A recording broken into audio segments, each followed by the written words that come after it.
So welcome everybody, and let me handle the first words to Chase Harrison. This is the joint WAPOR and WAPOR Latin America webinar, our first webinar in 2024. And Chase, I hand it to you. Excellent. I'm going to wait a moment as we see people trickling in. The Zoom link has a sort of queue, but really want to, first of all, thank Fabian and our panelists, and just to welcome all of our attendees and visitors and guests and WAPOR members and WAPOR Latinoamerica members. This is the first of what we hope will be a number of jointly sponsored webinars with our regional chapters. I'm Chase Harrison. I am the chair of the Education Committee for WAPOR. And as many of you know, but perhaps some don't, we're a global organization focusing on public opinion research polling, but we have a global membership with regional chapters. And one of our more active regional chapters and long-standing regional chapters is WAPOR Latinoamerica. And the goal of this is to bring our expertise of our members and our chapter members to a broader audience dealing with important elections and other issues of substantive public opinion and policy to a broader audience. So those of you who are new to this, I really want to welcome you. We're bringing in three of the most well-informed regional experts with in terms of the southern cone of the Americas, particularly Argentina and Chile. And so I just want to, first of all, thank WAPOR Latinoamerica for organizing this. I will hand this over to Fabian in a moment, but would also just like to say that if you enjoy this, we hope you will join either the WAPOR Latinoamerica chapter or the WAPOR organization nationally. And at the national organization, we're meeting in Seoul, Korea, at the end of July and early August, and hope to see many of you there. Now, I will turn this over to Fabian Echegaray, who is the president of WAPOR Latinoamerica, who coordinated and brought in this expertise and will be handling the moderation. Fabian? Thank you, Chase. Thank you to all the attendees, and special thanks to Ana, Carlos, and Ricardo for joining us with your expertise about polling and elections, and to illustrate, the lessons learned and the experience you had during these elections and referendum voting processes in these two countries, which I'm sure it will bring light on processes that will also be following our practice in the next month, as we have a number of elections going on around the world. So welcome everybody to, as I was saying, this is the second webinar by WAPOR, the first webinar by WAPOR Latam, and is one of the first steps towards the conference, the annual conference that will take place next year in 2025, end of April, in south of Brazil. That will be the WAPOR Latam conference. And so I hope you feel stimulated, motivated, thrilled about working with us through different discussions we plan to have during these years, 2024 and 2025 till the conference. And on this occasion, we also like to thank our sponsor, Dataset, who have been an institutional supporter of WAPOR Latam all along. Why elections and service in Argentina and Chile? Those countries were the ones that attract most of the attention during the end of last year, but also because they bring up issues that are recurrent in our profession, in our research, in our studies, about how polls are performing, what forces are shaping the results, and how the polls are being used by candidates, by political elites, by economic elites. So we can cover methodological issues, but also conceptual and institutional issues during this conversation. And I'm joined here by three experts, as I was saying. Let me briefly introduce them. Is Ana Iparraguirre, is Senior Vice President at GBAO, is also a columnist for La Nación newspaper in Argentina. And she has been working in numerous political campaigns and also doing various voting behavior studies and research projects across the Americas and the US. Also with us is Carlos Fara. He's president of Fara Beghetti and president of the International Association for Political Consultants. He has over 37 years of experience in political consulting and has participated in more than 200 campaigns throughout Latin America. And also with us is Ricardo González, who is director of LEAS, Laboratorio de Encuestas y Análisis Social, at University Adolfo Ibáñez, and member of the advisory board on panel survey sciences at NORC at the University of Chicago. He's the winner of the WAPOR Alexis de Tocqueville Award in 2023. We're gonna be doing the discussion in English, but any supporting materials in Spanish. So this could be more inclusive, more be easier to follow by those from the Latin American region. After this webinar is organized in 3 blocks of really broad questions. I will jump in a few minutes to the first question. We'll give 6 minutes to each speaker to comment, elaborate on that question. Next, we jump to the second question, and the same dynamic we follow through the third question. After this, we have about 10 minutes of comments and reflections by the 3 speakers on each other's observations. And at the very end, we will have a question and answer session by the attendees. And so please feel free to place your questions either into the chat function of the Zoom platform or in the Q&A function of the same platform. My colleague Constanza Sili, who is with us at the Council of Directors, at the director board actually of WAPOR Latam, will be managing the questions. So without further delay, let me jump into the very first question. And if you don't mind, we would follow the same order as in the flyer or the introduction. Ana Iparraguirre first, Carlos Fara second, Ricardo González third. And the first question that we would like you to comment and elaborate is how surveys and studies perform before the elections. Was there an actual gap in prediction or simply some slight deviation from results? What lessons were learned from the way voting intentions were measured? How heterogeneous were these measurement approaches, and with what consequences? So I handle the floor to Ana, and yeah, welcome again, and thank you for your presence. Here we are. So thank you, Fabian and Chase and Constanza and the whole WAPOR team for organizing this panel. It's always a pleasure to do something for WAPOR and to share this panel with my colleagues, Ricardo and Carlos, who I know very well also from our work here in Argentina.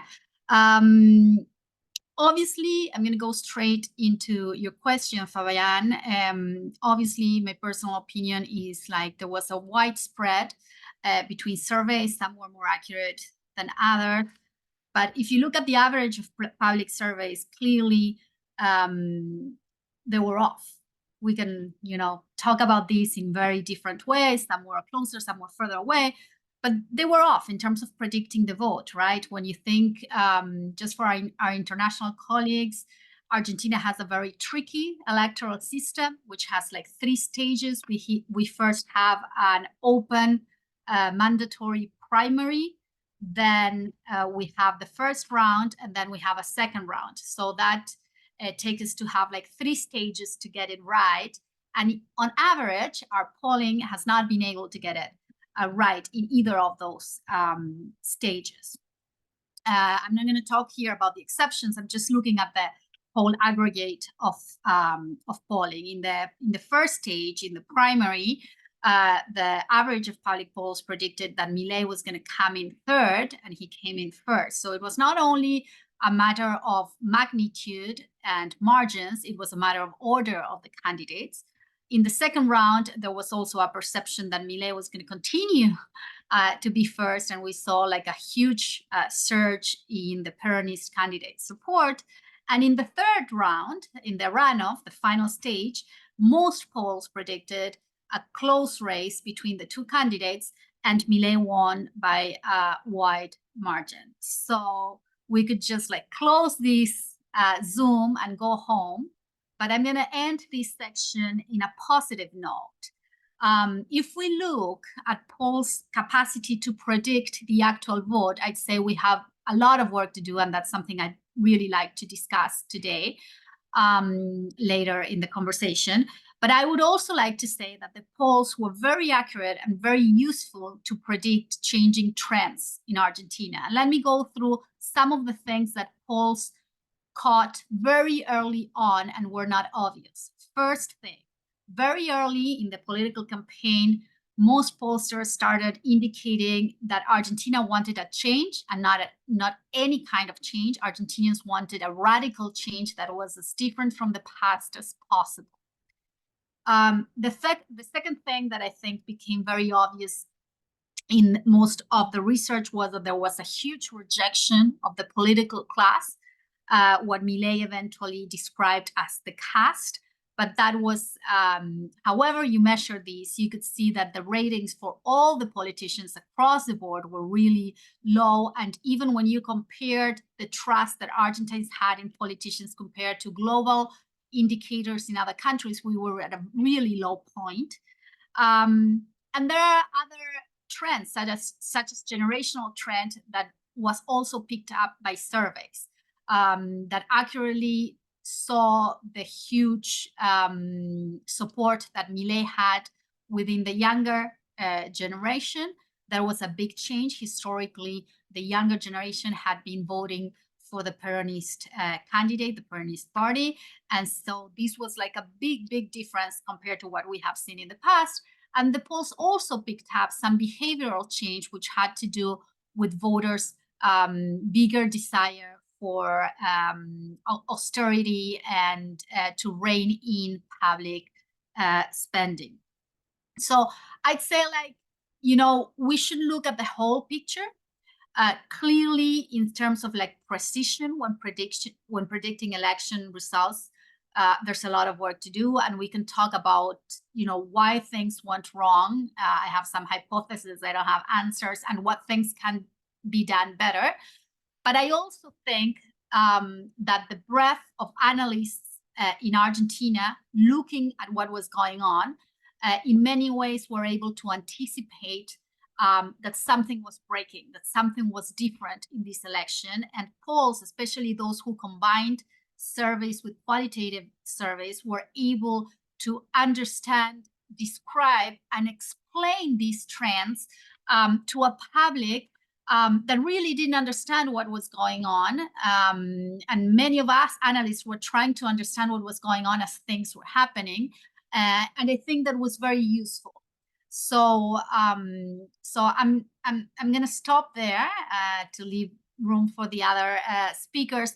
But I would like to continue the conversation later on about, why we think that polls were off in terms of predicting the result, and things that we can do better, especially based on international experiences in other countries.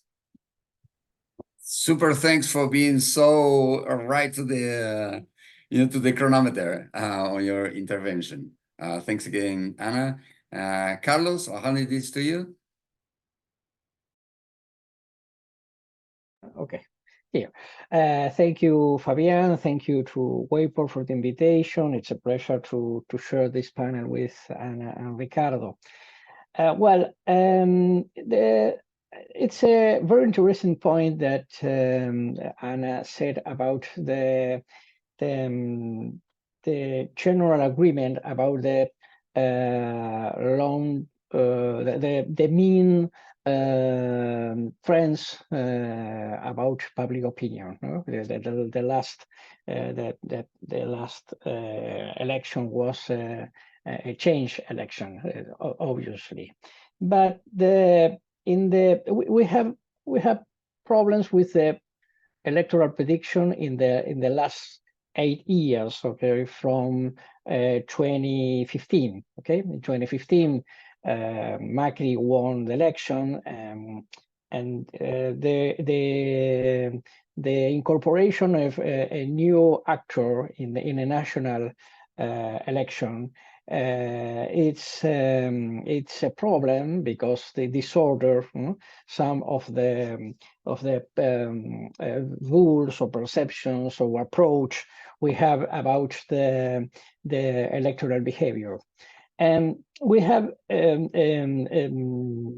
special problem in Argentina because we have the famous open primaries, okay, and then the first round and the second round, because the participation rate between the primary and the first round is different.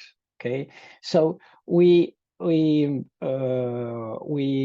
have a description about the electoral behavior different in both situations, and we have to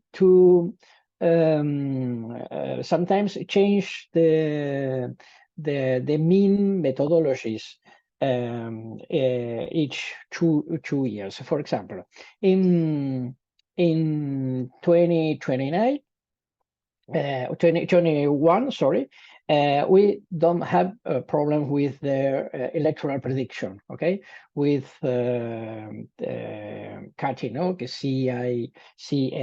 CATI method by interviews in any place. But 2 years later, the last year, the last election, the telephonical service was headache all the time, because this is another issue in the other questions, but the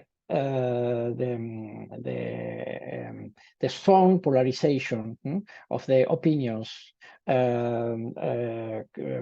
bring that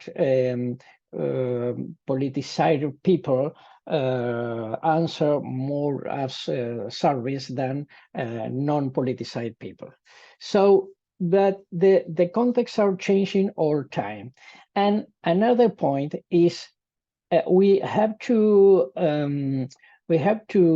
evaluate the situation not only with the published surveys, okay, because there are a lot of surveys in the market, okay. We know with through colleagues and clients information that sometimes the conclusion is only with the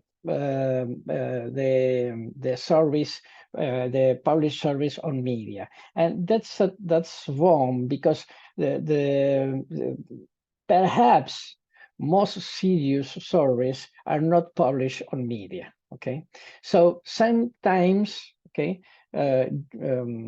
journalists take wrong conclusions about the quality of the service. in part because they only read the surveys on media, in part because they compare online survey with a Curtis survey, so on. So I think the new political phenomena change public opinion, but change our approaches too, because obviously Milei is a very new phenomenon and in all aspects. Okay, so in sum, I think we had a big problem with electoral prediction, but not in the general description of the main trends of the public opinion. Thank you so much, Carlos, for your vision on this very first question. And let's listen to Ricardo comments on these questions. Just for those that join us a little bit after the launch of the webinar, this very first question is about how surveys and studies perform before the elections, whether there was an actual gap in predictions, and what lessons we learned from the way voting intentions were measured. Thank you, Ricardo. Okay, thanks for having me here. I'm gonna give you a little context. Since 2020, Chileans have faced 10 elections. That's a lot. That's like having 2.5 elections every single year. And some of these weren't your usual elections. They included big decisions like whether to write a new constitution and votes on 2 different versions of it. These are huge deals because while a president might change things for just 4 years, the constitution can shape life for generations, at least on paper. And here's a twist, another twist. Halfway through, voting changed from voluntary to mandatory in 2022. This meant that about 20% of the electorate who hadn't voted before suddenly showed up at the polls. And of course, that meant that pollsters had to change their game plan. And when voting was voluntary, they tried to predict who would actually go to vote, adjusting their predictions with a likely voter model. But here's an interesting thing. They often got better results when they didn't use that model. Now that voting is compulsory again, their accuracy wasn't great in 2022, but got better in 2023. They predicted the winners correctly both times. So you could say that it was good. And probably the thing that people are imagining in their heads is that they had an okay performance. But the thing is that in 2022, their estimates were off by 10 percentage points in some cases. Well, in 2023, not all of them got the numbers right, just a couple of them. What happened here? To be honest with you, we don't know because pollsters haven't come up with a convincing reply. Because it's the same instrument. They applied it in 2022 and they failed badly. I mean, it was a horrible performance. And in 2023, they were okay. Some of them were even better, but and to be honest, we don't know yet what happened there. And the thing is that there are a lot of issues in Chile that complicates this situation. First off, we have this ban saying pollsters cannot publish polls 15 days before an election. This rule means that polls cannot capture any last-minute changes in political preferences. And the thing is that these last-minute changes have become more common in Chile, and that's a problem for electoral polls, of course.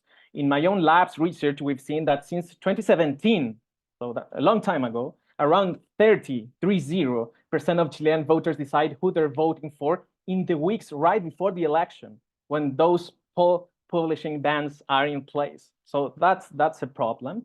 And also there's a problem about the transparency, because we would like to look at all the, the methods and how they recruit participants, because most of these surveys are non-probability surveys. They're panels, and some of them, they're not quite transparent in publishing their processes of recruiting and all the process. I mean, not just that. Response rates sometimes are missing. The sample composition sometimes is missing. There are a lot of information that is actually missing. So that's a very big problem. And the thing is that some of them do a great work. Let me say this. Most of these companies are market research companies. So some are great at showing their work, while others leave us guessing. So, and since many of these companies are market research companies, like I said, are more used to asking people about their shopping habits than their political opinions, they need to up their game in being more open about how they do things. Being transparent is key if we want to trust these surveys. And without transparency, it's hard to identify what works well and what doesn't in electoral surveys. I'll stop there, and I will give more details in the following questions. Well, amazing, Ricardo. Well, you three already brought some comments that connect to the next question, which is about the factors and forces influencing how we interpret the performance of polls, and the forces that are conditioning our work as professionals in this field. So it is about how the bans or regulations make our life more complicated in terms of communicating results publicly and letting people, the general public, not just elites, being informed about what's going on, or how the media translates the numbers into diagnostics of what is going on. So the next question, I will invite the three of you to dive into the why question, which is about what factor forces are shaping the odds of success or failures in surveys and other approaches to gauge opinion or voting preferences, how to explain substantive deviations from predictions, and which solutions or arrangements have been identified to improve diagnostics. With this really broad set of questions in the table, I'll handle it to Ana. Thank you, Ana. Thank you, Fabian. So let me start by sharing my biggest frustration. So the past few cycles, I've been working with one province in Argentina, a big province, that hired 5 different pollsters with 5 different methodologies. We unified the questionnaire, and we had access to the database for all those pollsters and all those methodologies. And I was like, great, this is the holy grail. We'll look at that after the election and we'll know what works and doesn't work. Well, long story short, we were unable to find a clear correlation between the methodologies or the pollsters and the results, the accuracy of their results. To make things even worse, from election to election, the methodology that performed the best in one election was probably not the worst, but not as good in the next election. So we couldn't even rely that the same methodology would work every single time. We hired a group of mathematicians, gave them the data set, and asked them to do some reverse engineering and say, like, now that you know the result, and if you went back to all this data, what would be the ideal methodology that you would propose? And they were unable to provide us a straight answer of what we should have done. So I say all these to put in context the complexity of the phenomenon that we're dealing with, that I don't have an answer for, but it's really complex, that even in that case, with all the data, we were unable to find a straight answer. So let me talk about some of the things that we found and we saw and we think are affecting the accuracy of prediction of polls for electoral results.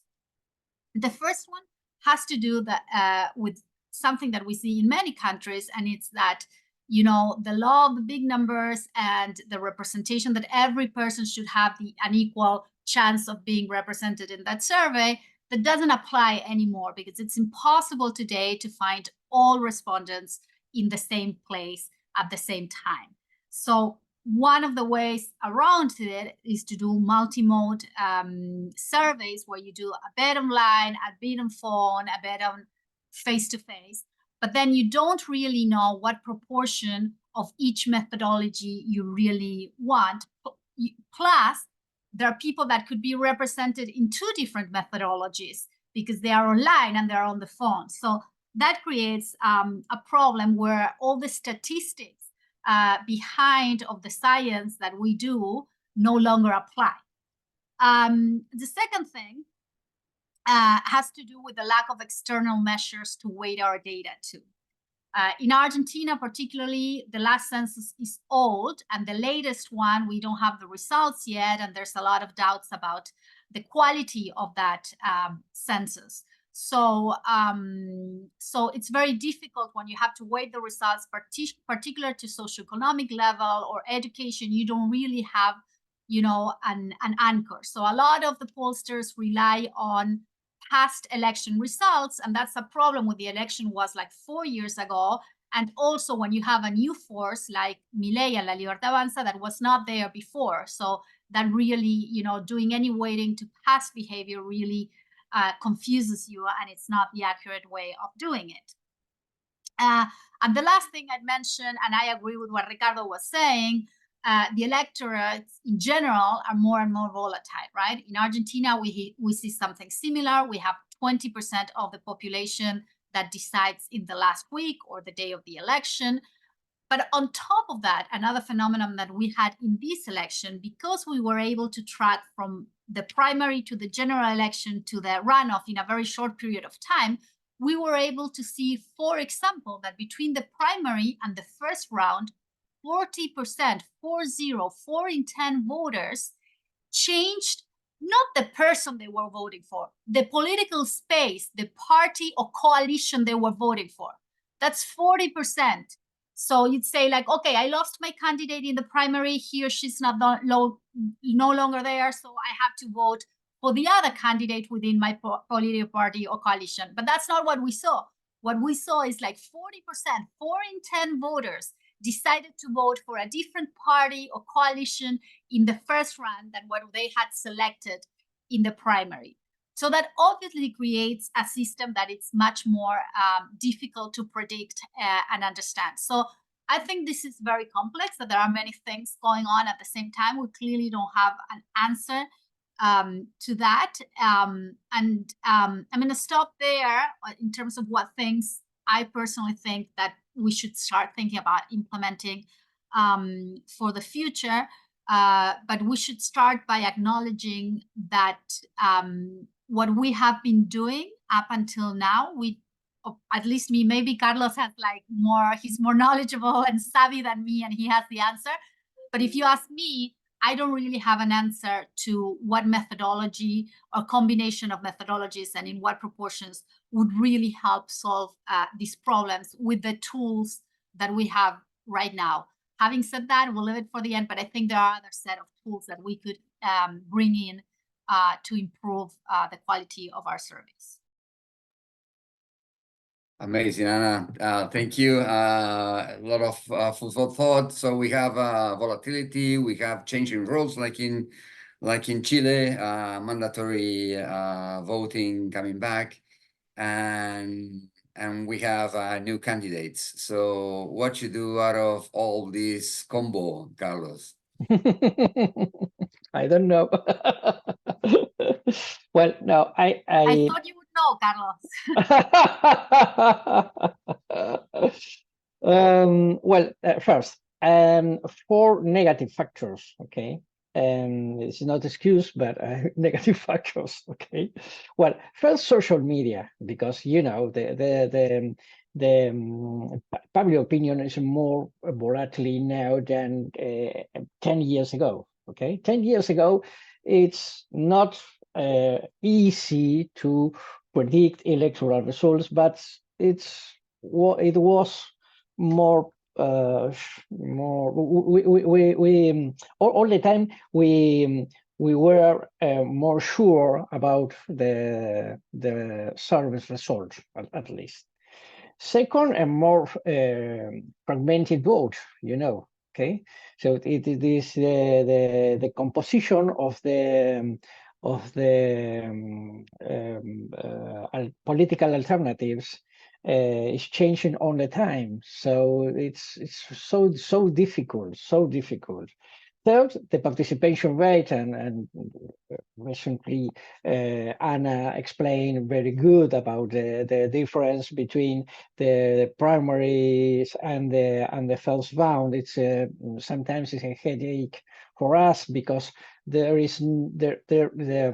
they were not the same competition, okay? Because we reduce the number of alternatives.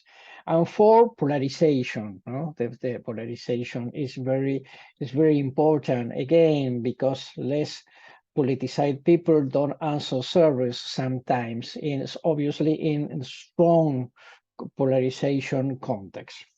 So obviously, there are not only one problem with the quality of service, and obviously I am talking about serious service and an honest service. No, obviously, okay, but I take three ideas. First, conclusion is domiciliary interviews is the most confidence method. It's not in any time, but it's in general. In general, it's most confidence. The problem is the cost, obviously, in a country with a systematic economic crisis. Okay, but last year we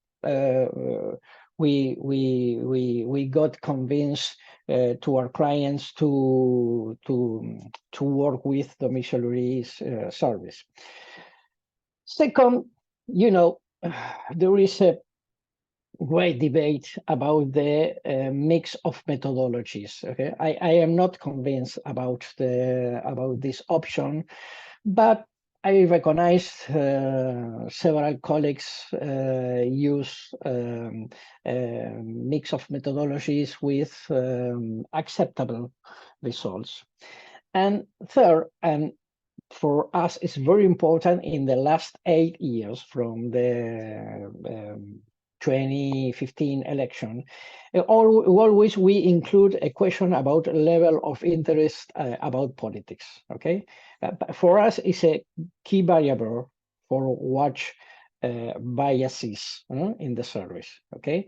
Because, in the last 8 years, the new phenomena, Cambiemos, Macri in 8 years ago, 4 years ago too, obviously, and Milei now, they were the political alternatives with more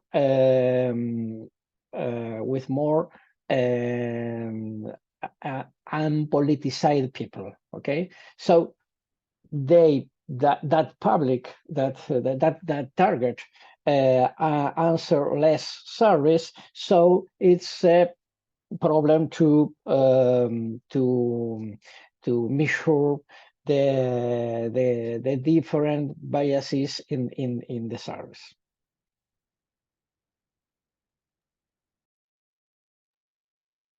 Thank you for shedding some extra questions upon your comments, but certainly those that are reaching the reflections on the scope of issues that are influencing our work.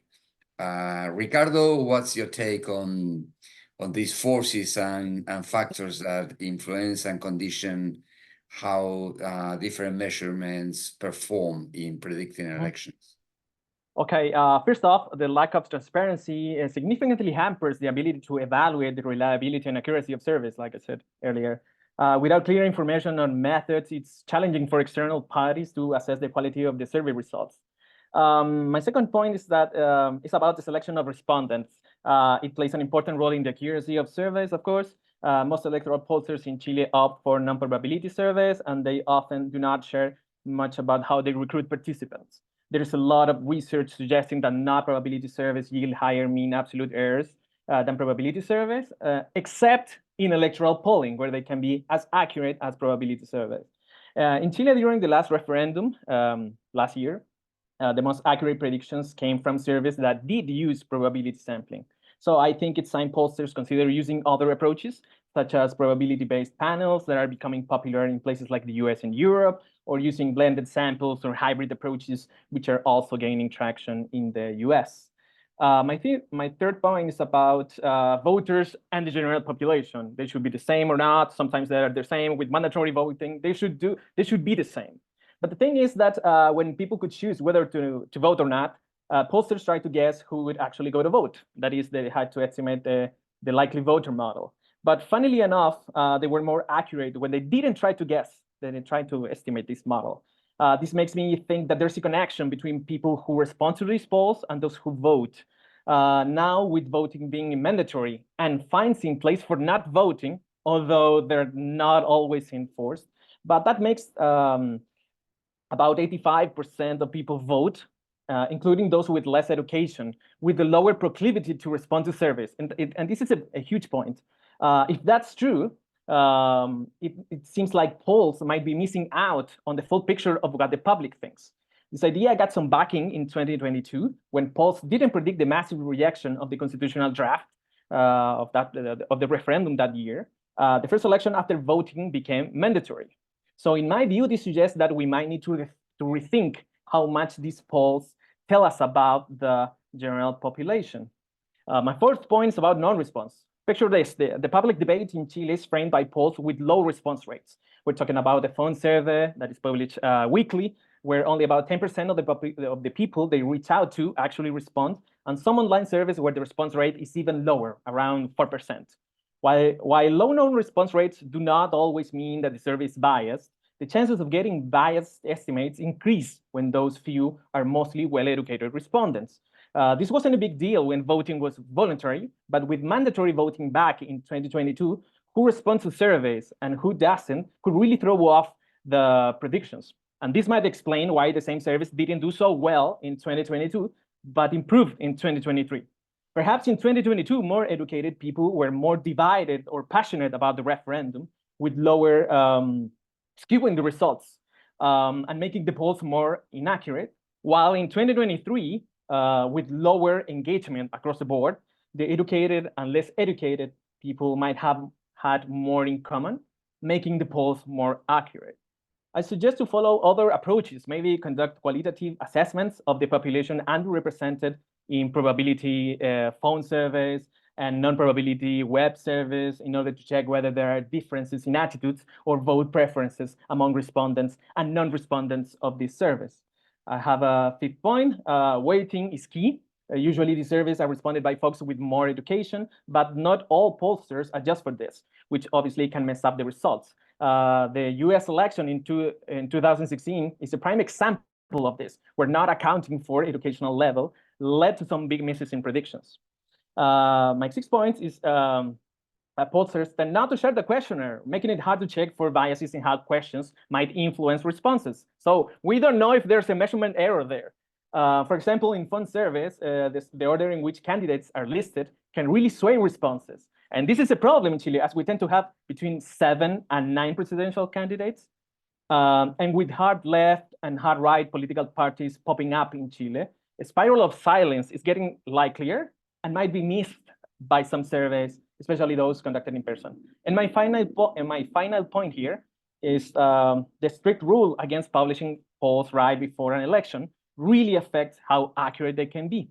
According to this report by SMR and WAPOR published last year, this polling ban is especially long in South America, including Chile, we're talking about restrictions in Chile that are as long or longer than those in only 6 out of 157 countries. I mean, this is a huge issue here. And research shows that polls conducted closer to election day are usually more precise. So easing these restrictions could really help in making electoral polls more reliable. I'll stop there. Thank you. Amazing, super, Ricardo.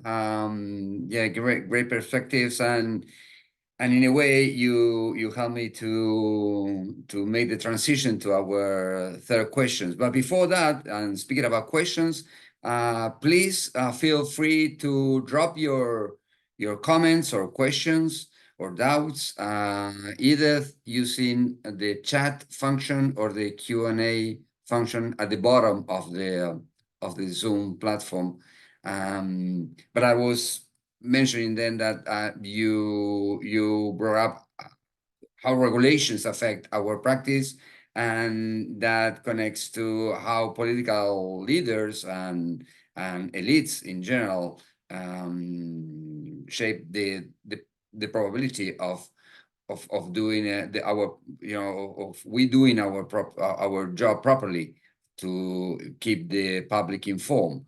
So the last question is how elites in general, not just political, but also media elites, corporate, even academics, are using or have used electoral polls and opinion surveys, particularly in the way of contributing to the current perceptions of polls, and particularly to the confidence, to the public confidence on polls.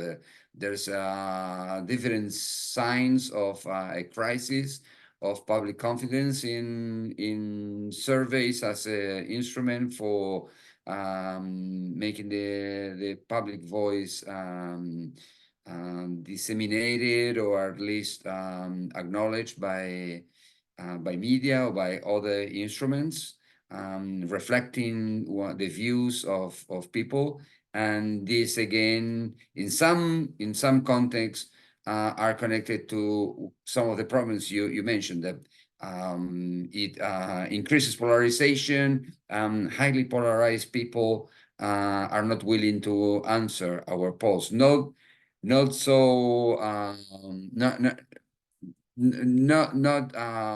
rarely, because they perceive polls as biased.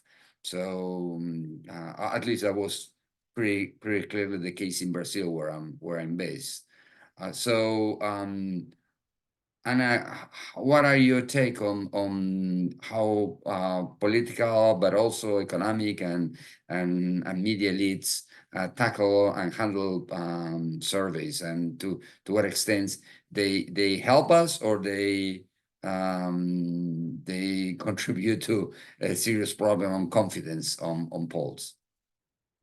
Well, I would separate these in two different groups, or maybe three. I think there's like one group of maybe investment funds, hedge funds, whatever. They're just interested in the results, just giving the number, who's going to win, who's going to lose, and I'll decide what to do with my stock options based on that, and that's it. I mean, they don't really. Sometimes some of them are more interested in understanding what's going on behind the scenes, but they really want to have the number, what's going to happen. I think then you have the rest of the media, businessmen who have, skin in the game, and they're going to be there after the election, and they're going to have to continue to operate in this market. Politicians who have skin in the game, those who really are, have to make decisions for their campaigns based on polls. I think that group of people really value one thing that Carlos was saying, which is like quality of the surveys, but also the political expertise and analytic capacity of the pollsters that they hire, to be able to analyze, interpret the context, and tell them, how to better perform in that context, beyond the specific number of whether I'm going to win or lose for 2 points. Although, as I told a client a while ago, to you, polls are like Paco or like fentanyl, whatever. You just want more and more of them, like one every day. It's just, you leave off just having the latest number. But But I would like to say, so that's what I see. I think, and even in the media, yeah, they want the number, but the number really doesn't give them much if they don't have someone there analyzing and explaining what's going on behind that number and why it's happening, especially in a change election that Carlos just described, like the one we just had here. So that's generally how I see the consumption. I haven't seen a decline in terms of the appeal and need to consume polls after the election results. I think, the interest is still there, but it's up to us to, raise the bar and, decide how we want to do things better. I don't think any government is going to regulate these and is going to really give us the answer of how we have to manage our practice, our industry. I think it's up to us. And we are like data people, so we really need to collect data, analyze it, and decide, what are the best practices that we want to implement moving forward. And in that sense, I'd say I personally think, the move towards multimodal surveys is a good first step, but it's not enough because of the reasons I mentioned, because you don't know, what proportion of each methodology you need, because you don't know one person may be available for more than one methodology. I think, we do need to be very aware that in this changing environment, we have to complement our quantitative analysis with qualitative data to understand why we see what we see, to generate new hypotheses, see if we have to change our questions, see if we have to change the way we ask certain things. And I really think, in the case of Argentina, we really need to move towards sampling based off the voter file. Not just looking, for an address or a point, but looking for specific individuals of the voter file, more similar to what you're seeing today in the US with Catalyst and Target Smart and VAN and all these methods where you're looking for a person, regardless of what method you find that person with, you're just looking for one person. And if you can't find that person, then you're looking for another similar person. And I think that would really help improve significantly the quality of the surveys that we do. And the last thing that I think we should try to do more and more is to complement the data what we have with external objective data sources of hard data that we can weight and balance our surveys to. We have to create more predictive models to try to understand the variables that we don't know, such as education. We don't really have a hard measure for education or socioeconomic level. You can't ask income for obvious reasons, but even if you have income information in Argentina, that's usually like in 1 month. I mean, it doesn't really mean much with inflation levels that we have. So we really have to think what are the external anchors for our data that we're going to be using. And it can't just be past election results. We really need to think critically what those anchors are going to be and how we can complement them with hard objective data out there to be able to understand whether our sample is really representative of the population that we want to measure. Great, Arnold. Thank you for your comments on that question. Carlos, again, the question is about to what extent do political and other elites help or not to build up confidence and ease our work on having accurate predictions on how the public will behave? Carlos. I have a negative perception. Well, not academic people, but most of elites, political, corporate media. I think they use wrongly the data from the surveys. Okay, usually they read it only, and they do an surface reading, fragmented. They take an isolated data, one data, and try to build a great conclusion about one number. Journalists usually compare apples with oranges, okay, online with domiciliary, different days, different geographical areas. You know, it's, for me, it's a disaster. I am so negative about this. I think we decided in that context, we decided don't publish our service on media since the last 8 years, because we don't think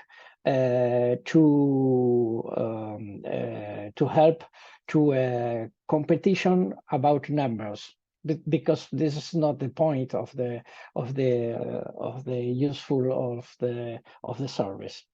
So in my opinion, this wrong use don't help to a deep understanding about public opinion and confidence in polls.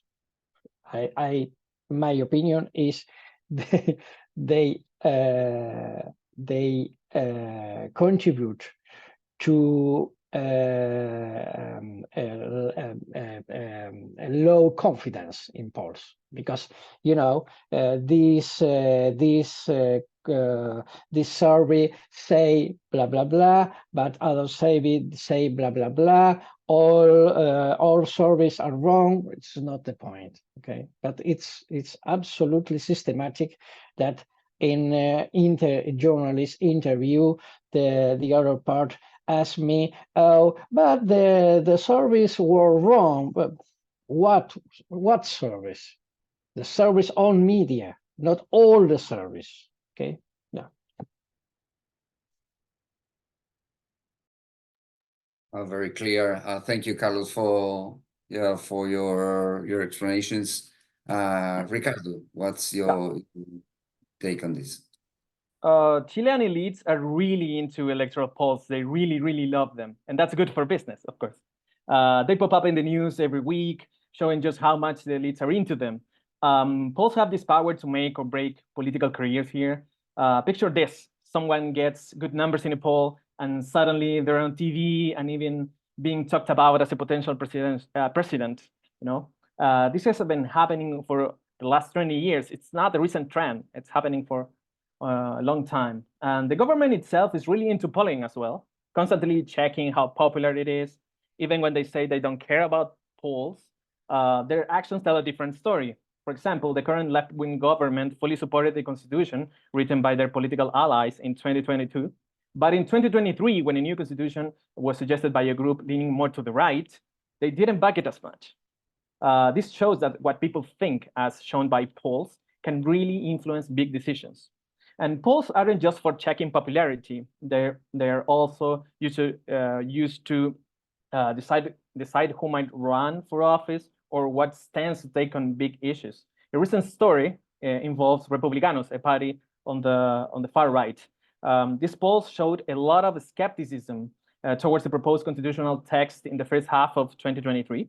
So this political party doubled down on this skepticism, hoping to influence the council in charge of drafting the text, so it could align more closely with their views. Nevertheless, the constitution was voted down, and this shows that betting everything on what polls say can be risky.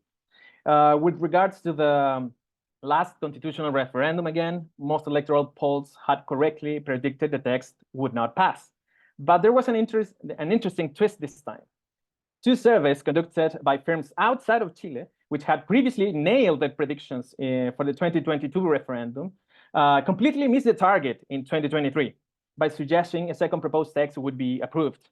I looked into one of them. In my view, that polling miss can be traced back to a sampling bias that overrepresented men and right-wing party supporters, clearly demonstrating that the reliability of a survey isn't just about how close estimates are to election outcomes. Obviously, proponents of the 2023 draft used these two surveys, not the others that were showing the opposite result. They used these ones to bolster their case in public debates. And turning to the general population, I believe there's a clear pattern. Electoral polls build trust when they predict election winners correctly. I feel they have managed quite well in high-profile elections, which is this is the thing here. I mean, they predict the winner almost all the time, but sometimes difference are well far off, like 10 percentage point of that range. So they're very precise, and sometimes they're like, well, we got the winner right, so it was good. But at least in my view, that's not a good performance. And the thing is that they have encountered difficulties in more complex forecasting tasks. Like I said, we had 10 elections since 2020, and we have different sorts of elections. For example, we have an election where about the composition of the constitutional drafting body, and that election was with a proportional representation system, and performance of polls was really bad. And predicting the outcomes of primary elections with voluntary voting, then really bad as well, because well, this has been particularly challenging due to low voter turnout and the small sizes of polling samples, making accurate predictions tough. Despite these hurdles, it's quite remarkable that surveys still command a respectable level of confidence among Chileans. Data from Polls About Polls reveal that 57% of Chileans hold a moderate to high level of confidence in survey results. This confidence is higher than the confidence in political institutions and major corporations, though it falls short of their confidence in universities and security forces. Pollsters and researchers from universities, like myself, or think tanks, are really putting in the effort to teach people about polls. They explain what to watch for and how to tell the difference between good and bad polls. But it's tough because there are more and more polling companies and polls out there. I've personally been involved in trying to shorten the polling ban. I've repeated it pretty much in all my interventions because I think it's very important. I tried to been involved in trying to shorten this ban since 2015, and now even though there are more public thinkers against this law, the restriction is still in place. So well, I can't say that I've succeeded yet. So all in all, I think it's evident that although political elites have tried to use polling to their advantage, this hasn't drastically changed public trust in the polling process itself, at least so far. I'll stop there. Great explanation. And well, and thanks again to the three of you. I think I never had such a self-disciplined team like you that were to the second in terms of attending the expectations of the minutes of the time distributed allotted to each of you. So we will have 5 to 10 minutes in case you need to use that to provide supplementary views on your previous comments. I know that Anna has some charts or slides. I don't know if you want to use it or just comment on that. Carlos, Ricardo, again, feel free to make some additional comments on what you heard or what you intended to bring as information or part of your expertise in the field. I'll start with Anna. Thank you, Fabian, and thank you, everyone, for inviting us to this panel. I think I'm going to close saying that I really think that these encounters, these meetings, are very important, that I believe we do not have the answer of how to improve our methods, but there's a lot of things we can experiment with. There's a lot of things that we can try, we can test. And of course, as you know, public opinion research has become increasingly expensive because it's harder to reach people for different reasons. And so we have limited resources. And I think we should put our heads together and figure out how we can share. Of course, a lot of the information we have, we cannot share because it's proprietary from our clients, but there's a lot of information that we can share, and a lot of our clients who passed the election would be willing to let us share information for these purposes. And I think, you know, it's up to us to really experiment and share data and come up with solution and different things that we can do to try to improve our methods. And I'm gonna piggyback on what Carlos just said in terms of like the media. I think it's true that, you know, the coverage is not the best quality, and we could say, as Ricardo tried to train viewers and the public to be able to understand and comprehend better public opinion. But we also have to understand that people have, you know, a lot of things in their heads, and they, you know, most of them don't really want to learn about public opinion, or, you know, they have to learn about, you know, a lot of things. And I'm a bit skeptical that we're going to really get people to focus and understand what they should be looking for in a survey. It's complex, it's difficult, and most of them are really not interested. And so I think, you know, we should take that flag and say, okay, it's on us, and we have to, you know, figure this out. And I believe in Argentina in particular, which is the country I know the most, there's a lot of talent of really good pollsters that want to do things right. And some of them are actually doing things right and have been able to have impressive results in a very difficult context.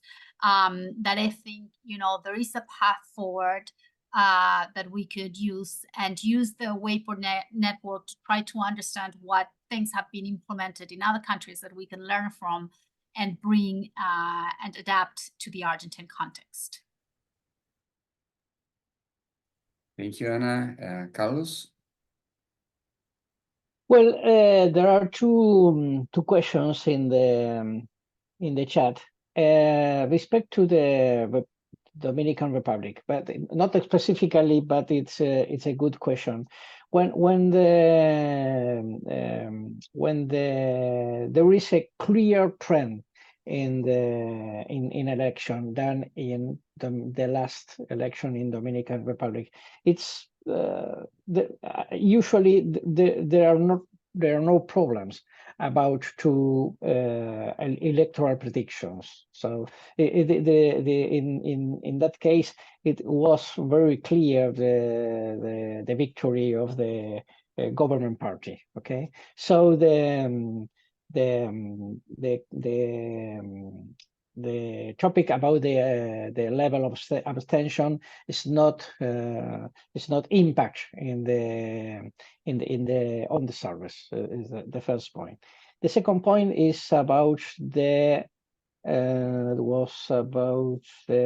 assistant asked about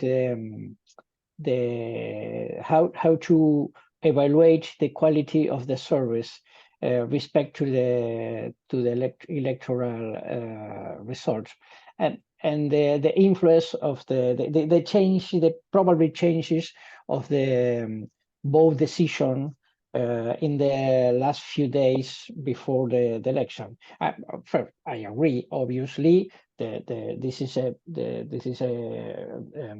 very important point. I talked about the influence of social media, but it's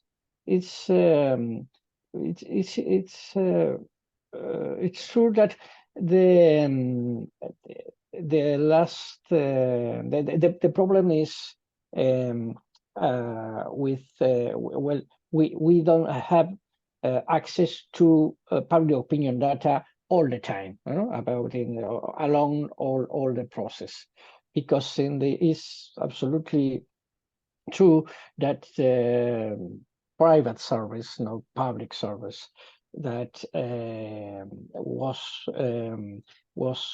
doing tracking until the last day, or the day before the election, was more accurate about the electoral results. So it's absolutely we can teach to the public about the how to evaluate a survey. Yes, but at the end of the day, most of the people, most of the journalists only look a number.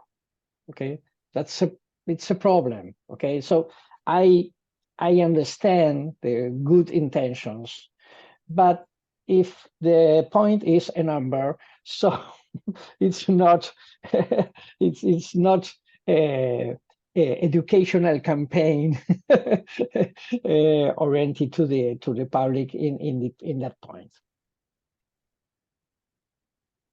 Very clear. Thank you, Carlos, for your closing remarks. Ricardo? Okay, I want to make 3 hopefully short points. I firmly believe that judging survey quality only by how estimates compared to election outcomes doesn't give us a full picture. This is like just like in life, you know, where it's often more about the journey than the destination. I believe in surveys that it's about how we get to our result, not just the result, not just the results themselves, because we're gonna end up in a similar situation as we are in Chile. I mean, the same instrument performs correctly in 2023, and then they have a miserable performance in 2022. So, and what do you do with that? It's hard. They don't even have a response. Those people in charge of these surveys. So I believe that the process, you know, like it's like reading the ingredients of the food you take. You don't know what's in it, you know. I mean, you're not an expert on food, right? But when you look at the package and you see the ingredients, you can infer, even though that it's technical information, just like this, you can infer that this is good for you or it's going to be bad for you. So at least in my view, it's more about the how these surveys are conducted. And for that, I mean sample selection, contact modes, data collection dates, margins of errors, and so on. So that way, it's easier, at least for us experts, to assess how good they are and see if they fail for another reason, because elections have a lot of special circumstances and unique factors that it's very difficult. You can have a very good survey, but it's gonna miss. It can miss, you know, can miss the target, and it's not a bad survey because it missed. It could be other factors. There could be other factors, you know, explaining that failure.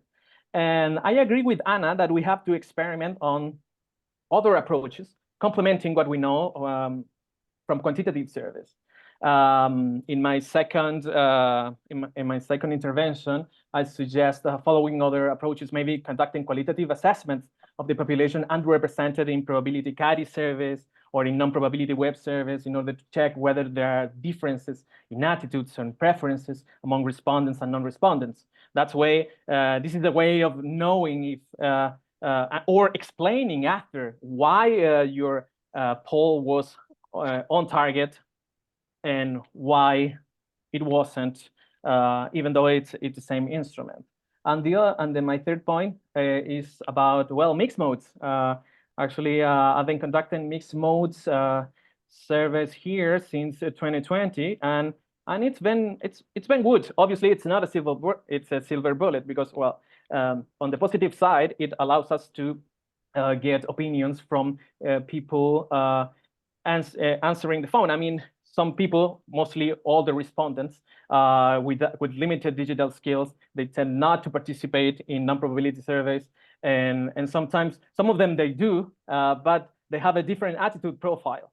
So in the end, you're having, like, let's say 30% of all the respondents, but they're special all the respondents, you know, those that you got in Facebook or in any social media platform, and those are very different than the older respondents that without internet access or with limited digital skills, that in Chile is about 50% of household composed only by these older respondents. So a mixed mode approach could be a good thing, but at the same time, it can introduce a mode effect. So you have to be aware of that. And instead of saying that this is a silver bullet, my suggestion is to experiment on this and see if you get more accurate results.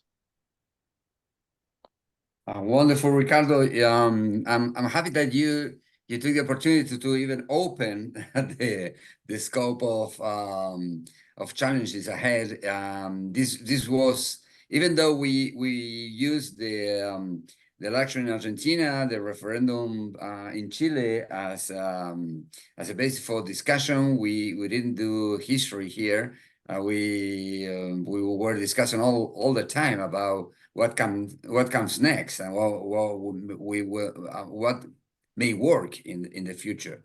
I'm sure that there are lots of questions that connect with this with your comments, your observations. So I will hand now to Constanza Silli, who's one of the most active members in the board of WAPOR Latin America, to summarize and give room to the different questions and doubts that were placed in the chat and the Q&A function of the platform. Constanza? Thanks, Fabian. A very interesting meeting so far. And now we have the questions. Claire Duran, I believe you wanted to do your question orally. Do you want to start? Yes, okay. I don't have my video here. Okay. 2 points. One very short one about the ban in Chile. So to Ricardo, we tend to say that when there is a ban, there are still polls that are conducted, and there are rumors going around that, about these polls. And this is one of the bad effect of bans. So was this the case in Chile? And how do you think you will be able, I hope, to reduce the ban? And this is very important because we see that in most elections, except perhaps in the US, there is movement during the campaign, and we cannot, if we don't have the last 2 weeks, we don't see what's happening.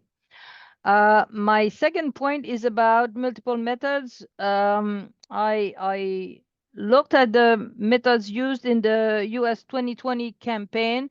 It is extremely interesting because US is the only place where you have 200 polls and 51 different pollsters, so that you can categorize in type of methodology used and conclude not on the methods of this pollster, but on that type of methods.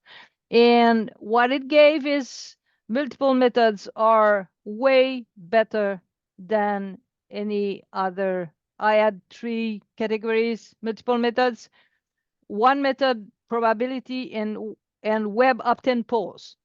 And web opt-in polls could not detect change during the campaign, while the 2 other methods show increase for Biden and then decrease.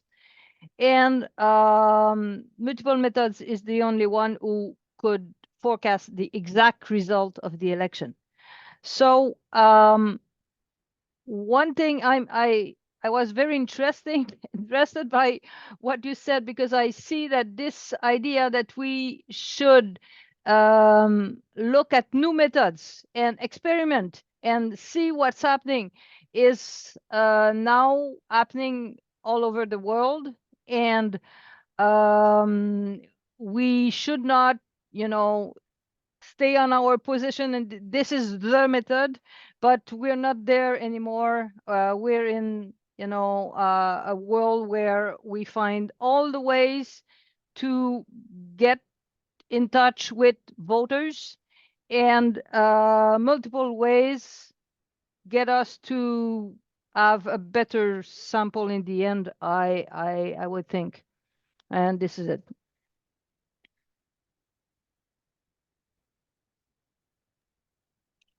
Should I reply immediately, Fabian? Or Yes, Constanza? please, Ricardo. Yes, Oh, please. okay. Okay. Good. Thanks for the question. And yes, even though there's this 15-day ban in Chile, yes, servers they are still circulating even, and they're still conducted even within that period, even though they risk a fine. I'm not sure if there's because many of these polling companies are in risk, you know, because they're risking the reputation because of due to a last-minute change of sentiment. So they prefer to you know, pay the fine and present more accurate results than staying with the prediction they've got 15 days earlier. So they're still circulating, and this is and of course there are a lot of issues about this, because first of all, there are rumors and fake news, and this has been horrible, because you see, because these polls circulate, you know, by WhatsApp. So everyone, not all people receive these results. So they are talking about a poll here and there that was conducted within this period, showing, they always show different results. So people say, oh, there's a lot of hearsay, and is this wrong or right? And this is a crucial period because like I said earlier, about 30% of voters decide their preference within that time frame. So so it risks to be influenced by rumors and fake news. And how can we reduce the ban? Actually, it's been a lot of work. You know, I'm that kind of guy. You know, like writing the op-ed piece. You know. Of saying this is bad, citing the SMR and WAPOR report all the time, saying that this is not the way that we should approach this ban, and saying that this is not this is a very, very long ban. I mean, the ban makes sense, but not for 2 weeks. And politicians, some of them have received this idea, and they're aware of this.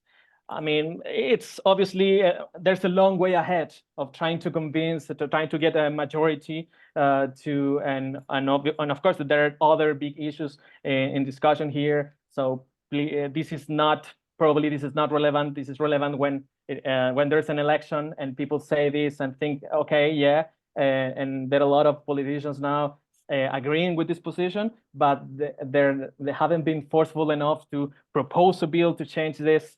And so, yeah, I think we're getting there slowly, but at least we're getting there. We're getting we are in a better place than in 2015.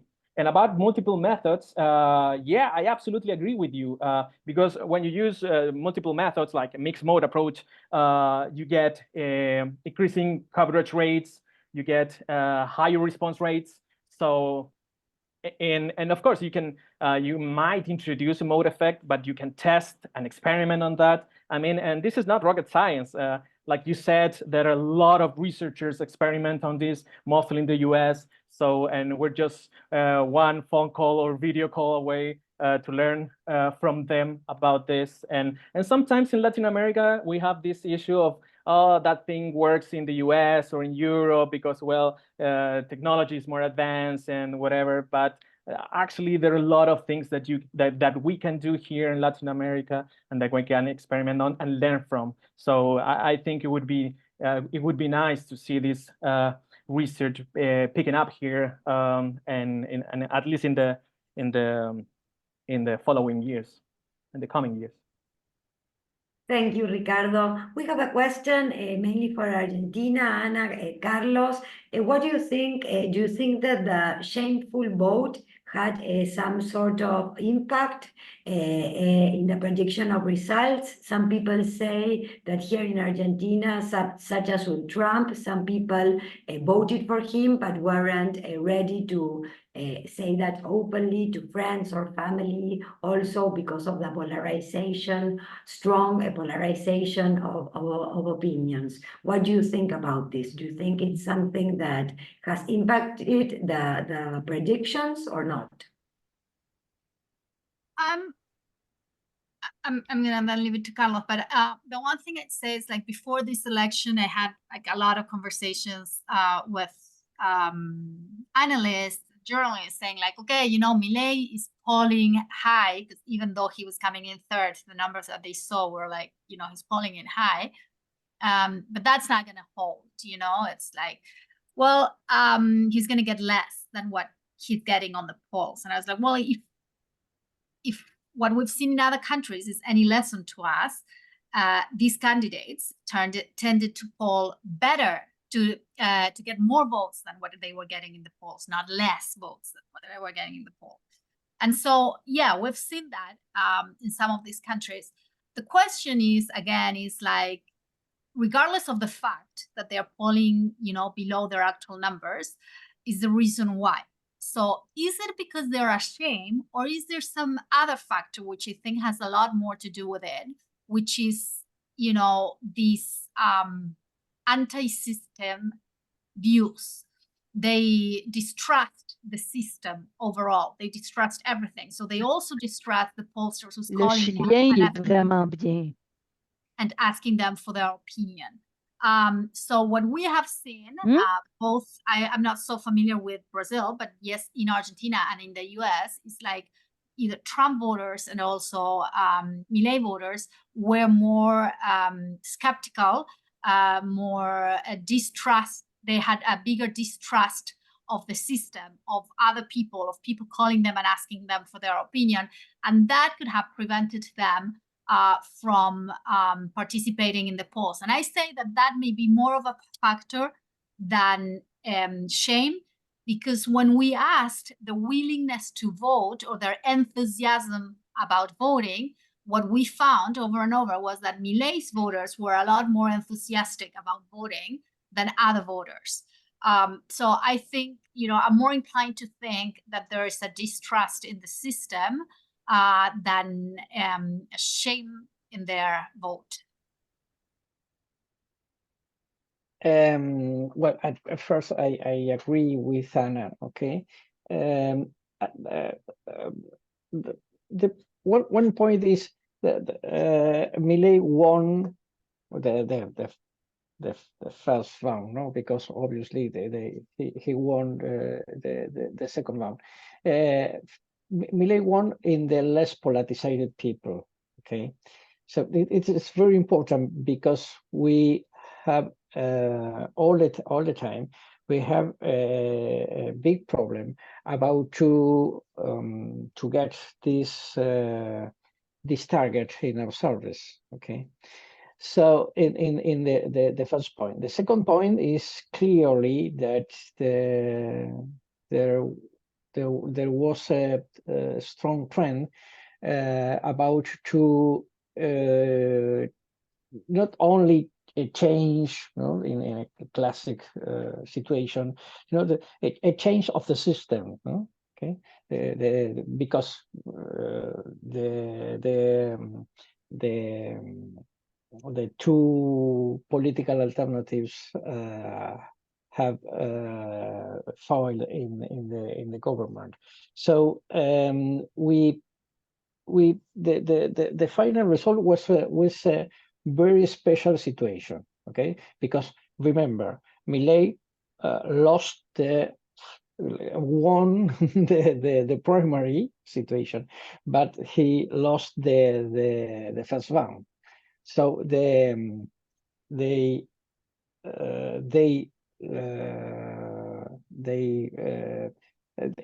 sorry, he got he got the access to the second round in a strong polarization situation, and it's with a strong trend to get out the Peronism or the Kirchnerism of the government. So this we have to we should to very careful about the interpretation of the final result. Okay, because in this situation there is a winner clearly in the second round. But what is the demand about change is more complicated to interpret, to understand. Only watching to the Milei victory. Thanks, Carlos. Someone from the audience has a question for Ricardo, and it has to do with, do post-referendum and current polls indicate the constitutional question is essentially settled, or can this become again a new issue in the agenda? Yeah, yeah, but not today, not this year. Well, actually, there was this poll that we published today about this issue, and like I said when I started this presentation, well, we have had 10 elections since 2020. So I believe that there's this electoral fatigue among the Chilean people, and we have elections this year, municipal elections, and we have presidential elections next year, Congress elections next year. So this thing is going to continue on, and I believe well, there are chances that there's gonna be another referendum. I think this discussion hasn't been settled yet, so probably in this survey that we released today, there's a lot of people, like saying that we should discuss this again, but not today, not this year, not next year, probably during the next government. So hopefully we could learn something about all these rejections and how to conduct this process, how to draft the constitution properly without this polarization that the same survey shows that it hasn't been increased, that it has increased, but not on citizens. I mean, you don't see people like fighting here over political positions. It's not polarization as you see in the US, the affective polarization. Here, it's more about perceived polarization, the polarization they perceive on elites. And that perception has increased over the years. So at the end of this process of this cycle, 4 years, we didn't get a new constitution. We failed twice in doing that, and also we end up perceiving that our elites are even more polarized than before. So it's not a good start for a next process. Ricardo, and what about the role of crime? Do you think it had something to do with the way voting went in December, and to what extent that issue could shape results in the next election? Mm-hmm. Yeah, I think it's very important here, considering that around 30% of the population identifies themselves with a political party. So well, this is a usual thing in Latin America. People, they don't have strong bonds to their political parties, but in Chile it's particularly lower. So when that does happen, you see that issue voting gets increasingly important, and obviously the fear that people has of being a victim of a crime, it's getting even more important. And considering that this is a huge issue, it could shape, well, the past election results. I mean, it was, well, not, I was going to say funny, but not in a good way, because you could see in the electoral campaigns for being a member of the Constitutional Council in 2023, everything was about security. And the constitutional text shouldn't be about crime only. I mean, it could obviously can have an article or two about that, but pretty much all the campaign was framed by this fear, poking to this fear of the people, to being a victim. And that fear is still there. And usually, well, emotions, are very important in election times. So probably it's going to, probably some candidates, or no, I'm not saying all of them, but some of them would use this fear to, well, favor their positions, and also that could also frame a new referendum debate. But again, considering that issue voting is so important, issues can be different. This is the issue now. I'm not sure if that issue is going to be that salient in 2026 or 2028 or whenever that debate comes. We all hope the issue is solved and we have another issue in the agenda. Yes, please.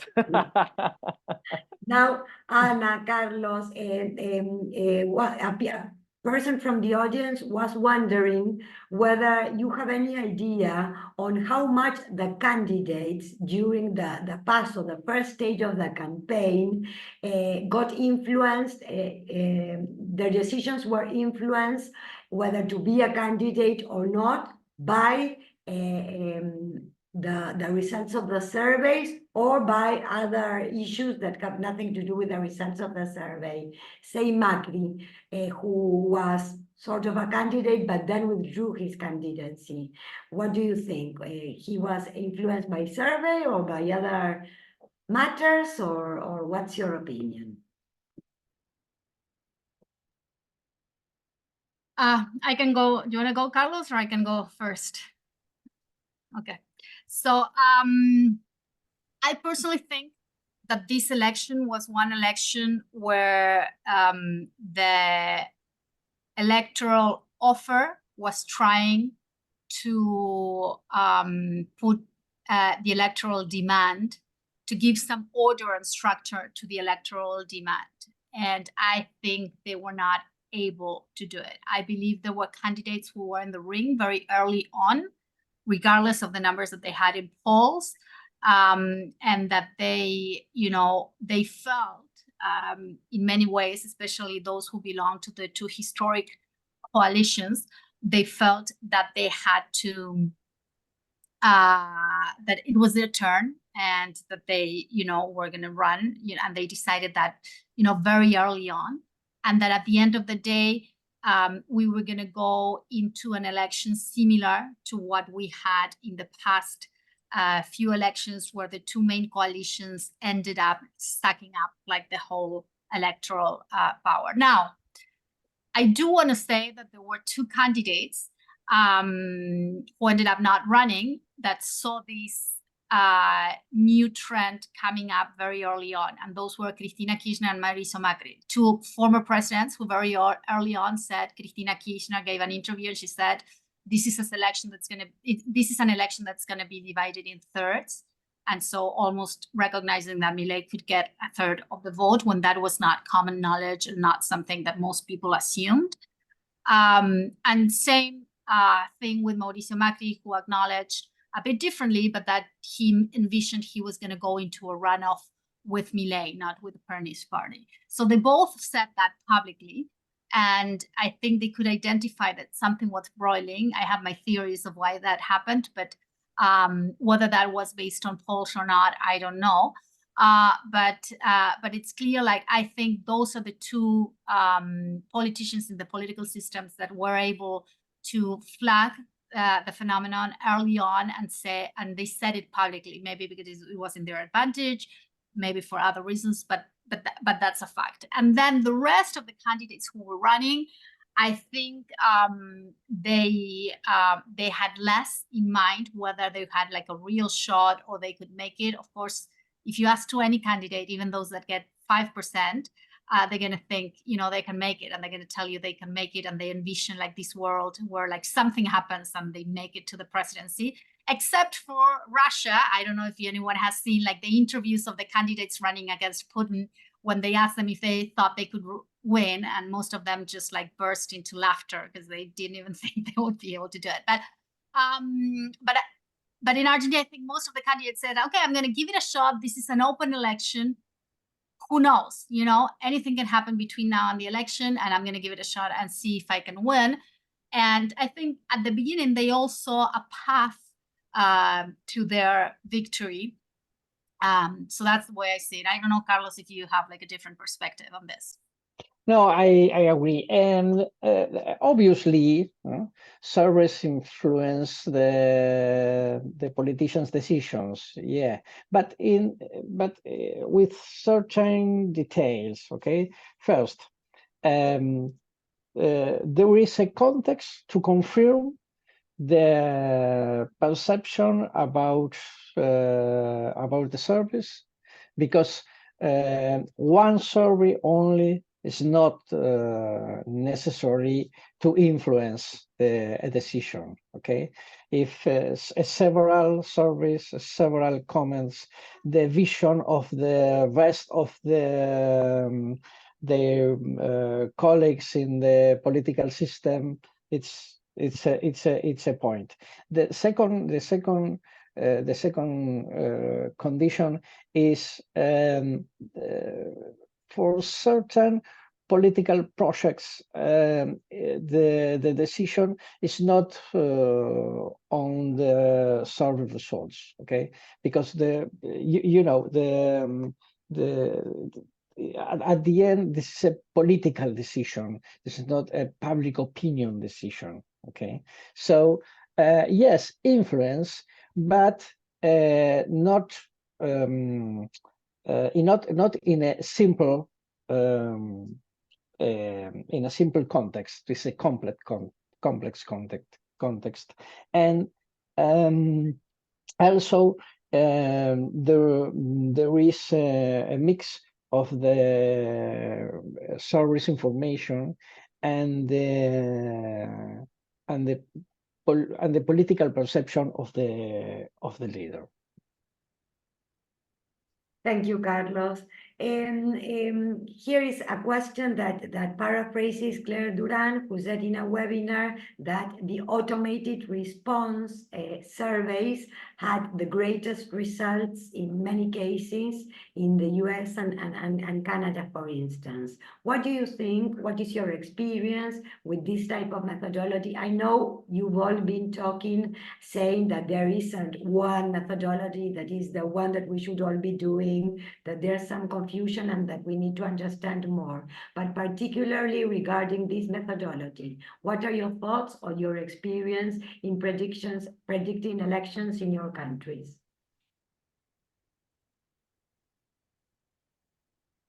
I can start. Well, yes and no. Because usually, well, at least in the Chilean case, we have tried conducting IVR polls, and well, response rates are even lower than CADI, let's say an interviewer administered phone survey. To give you a sense of the magnitudes here, usually CADI surveys have a 10% response rate about just below 10%, which is good if you compare it to the US experience, but it's decreasing.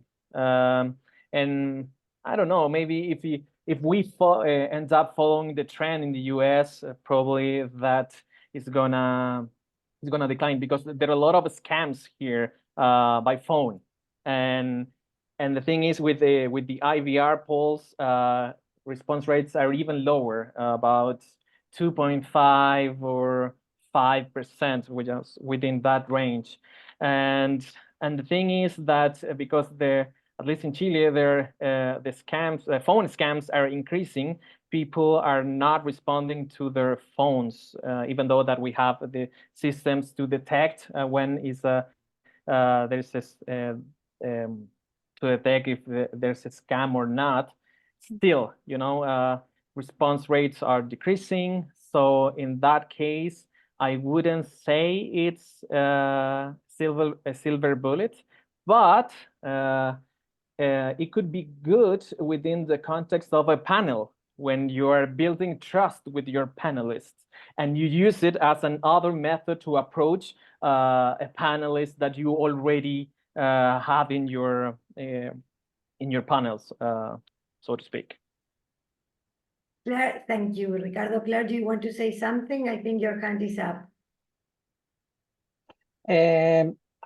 Sincerely, I don't have enough experience to say anything serious about it. Thank you, Carlos. That's a great response. Anna, do you want to have some comment or? No, all I'd say is like the response rate for IVR surveys in Argentina, it's ridiculously low. You can't really today like take it like seriously in any way. It's really, really low. I don't even have the numbers, but the numbers have like a lot of zeros in it. So that's all I'm gonna say. But I do wanna emphasize that I have seen in the US studies where for sensitive topics, people feel more comfortable responding to an automated machine. I think, nowadays, like an online survey should be like better than an IVR survey on the phone. That would make more sense. Anyone who's on a smartphone, it's easier to respond to a web survey than, someone calling you and having to press buttons. That just like makes more sense. With sensitive topics, we have seen, and there are studies about these, that a survey without like a person responding, it's better. So I think again, as with everything that we do, I wish there was like a simple answer, but I think we should consider, depending on the topic at hand and what is it that we want to ask. Whether it's better to have like a real live interviewer or not on the other side. Thanks, Anna. Here's a comment by Claire. Just a word regarding IVR polls in the US. Since they can use it only to line phones, they are in fact mixed mode. And she said she thinks it helps their performance. Thanks for that comment. Well, now we are moving towards the last question, which is a very interesting one posed by Manuel Hermelo. He says, if there is some lesson that we've learned from the experience in Chile and the experience in Argentina that you think could be applied globally or would be useful globally to improve the performance or relevance of our public opinion surveys. Here we are an international community, so I absolutely agree with that. Something that we learn useful for the world. Definitely. Give us more resources to conduct more research. I mean, I would love that.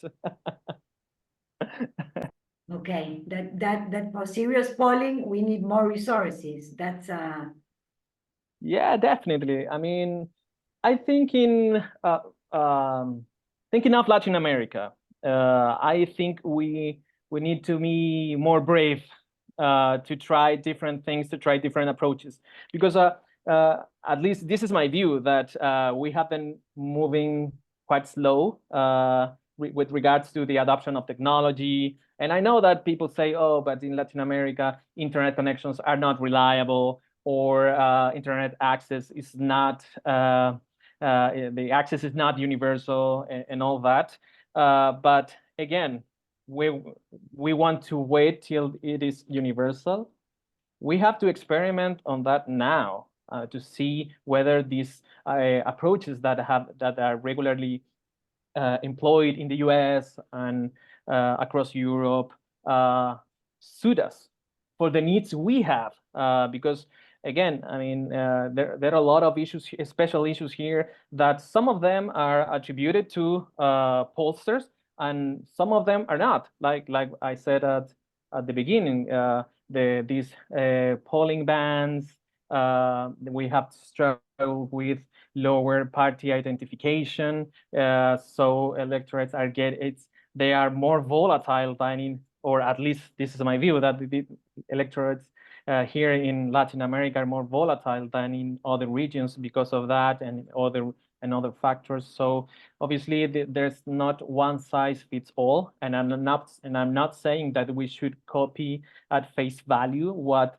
researchers are doing in the US or Europe, but at least we should experiment and share those experiences with other researchers. And this is the perfect venue to do that. Thanks, Carlos. Ana, some of the lessons that could be extrapolated or useful for other regions, other countries in the world?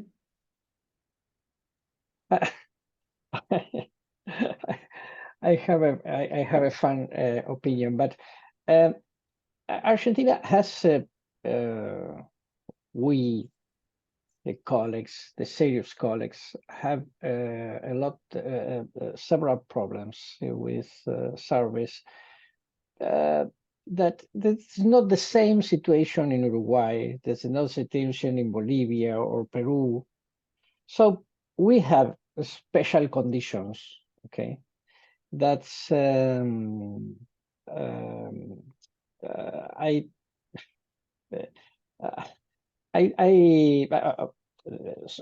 know, there are the very good quality in online service in USA. Okay, but that experience in Argentina for me is in interrogation. So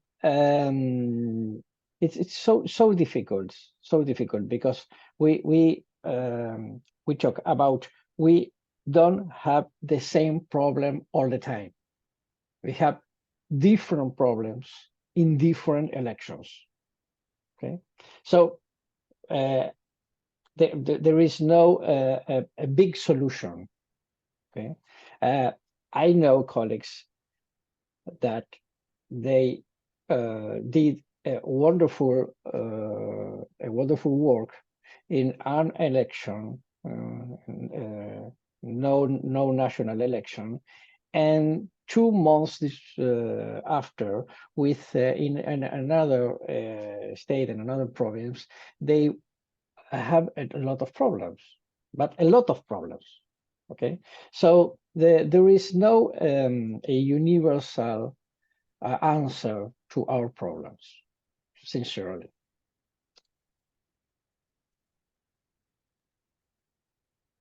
Ana? I would just add one of the things that I have seen in this past election, talking to many colleagues, some of them like fantastic, that caught some of these trends early on, and they just couldn't believe what they saw. I've talked, and it's happened to me also, like to colleagues, and it's happened to myself. Like you get the data and you just can't believe it. It's so different, and it's just so out of the norm for the country that you start like second guessing your results. So I'm not sure what the lesson is in that, but I think like a lot of the trends and the things that happen, we were able to see them. We just couldn't believe them in some way. And I think, you know, I'm going to go back to a point I already made, but I think that increases the importance of forums like these ones, where you can, you know, talk to trusted colleagues and people you respect and share insights and opinions and say like, okay, you know, maybe if like 2 or 3 of us are seeing this trend, let's try to figure out what's happening.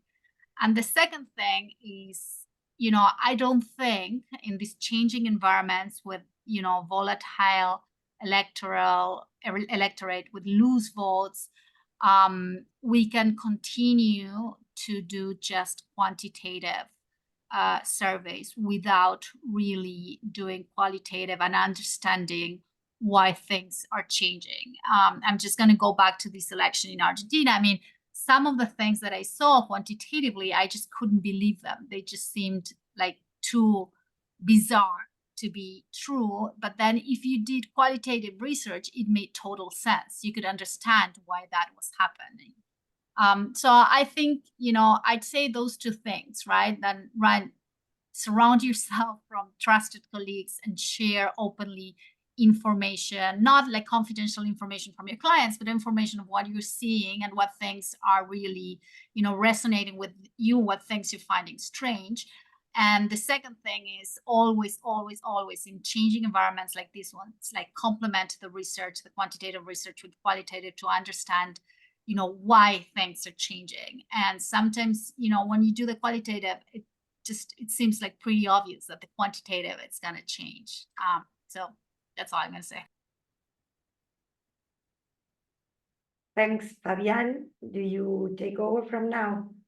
Well, just a closing remark to again thank you all for this wonderful discussion, and I will pick up on Anna's last message, which is the one of the core reasons why we create this community of WAPOR Latin America, to share, to exchange, to be able to have a broad and as much as possible all-encompassing view of the problems that are present in our practice, profession, in our research agenda.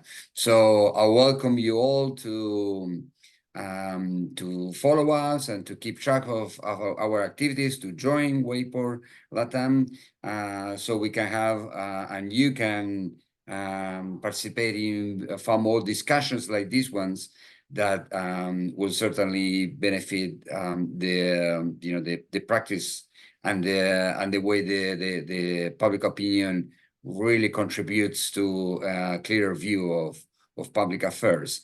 So thank you again for your interventions, for your ideas, your takes on these different issues. Thank you to the audience. We have over 60 attendees for quite a long time of the discussion, over 2 hours of discussion. So nothing short of that.